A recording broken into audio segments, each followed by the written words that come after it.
আসসালামু আলাইকুম। আলামিন অ্যাগ্রো ফার্মে আপনাদের সকলকে স্বাগত।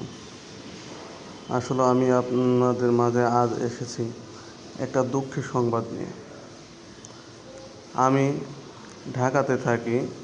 আমার কাছে হঠাৎ করে বাড়ি থেকে ফোন যায় যে আমার দুটি মুরগি আধা ঘন্টা ব্যবধানে দুটি মুরগি মারা যায় এবং সবগুলো অসুস্থ মনে হচ্ছে।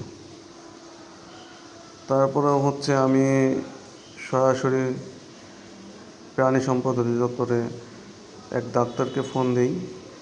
ডক্টরের পরামর্শ অনুযায়ী সে জানায় যে আপনাদের মুরগির আমাশা রক্ত আমাশা হয়েছে। পরবর্তীতে করণীয়র জন্য ওষুধ দিয়েছেন কিছু। ইমার্জেন্সিভাবে আমার বাবাকে আমি বাজারে পাঠাই ওষুধ কেনার জন্য। সেখানে গিয়ে আমার বাবা সবগুলো ওষুধ পায় না, যেটা যেটা ইমার্জেন্সি দরকার সেটিই পাচ্ছিল না। পরবর্তীতে আমার মনটা খুব খারাপ হয়ে গেছিলো যে তখন রাতে মুরগিগুলো কী হয়, যেহেতু আধা ঘন্টা ব্যবধানে দুটি মুরগি মারা গেছে, সেখানে সারা রাত তো পড়ে রয়েছে। পরবর্তীতে ডাক্তারের পরামর্শ অনুযায়ী ওইটার পরিবর্তে আর একটি ওষুধ দেয়। সেটি এনে আমি আমার মুরগিকে খাওয়ানোর ব্যবস্থা করি। পরবর্তীতে যখন আমার মুরগিকে রাত্রে ওষুধ দিয়ে ঘুমিয়েছি, সারা রাত্রি একটু ঘুমাতে পারিনি। যে সকাল পর্যন্ত কী হবে, মুরগির কী সমস্যা হবে, এজন্য আর ঘুমাতে পারিনি। আল্লাহর রহমতে সকালে উঠে একটা মুরগি অতিরিক্ত অসুস্থ দেখে তাকে আলাদা করে ফেলছিলাম।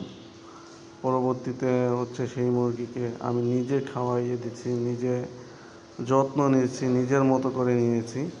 পরবর্তীতে মুরগিটি সুস্থ হয় এবং তাদের মাঝে ছেড়ে দেই।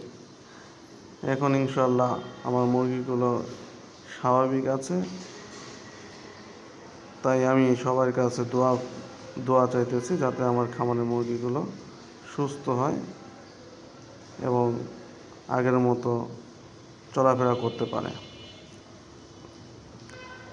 তাই আপনাদের মাঝে ওষুধগুলো যে কীভাবে মেশানো হয় সেটি দেখানোর চেষ্টা করতেছি।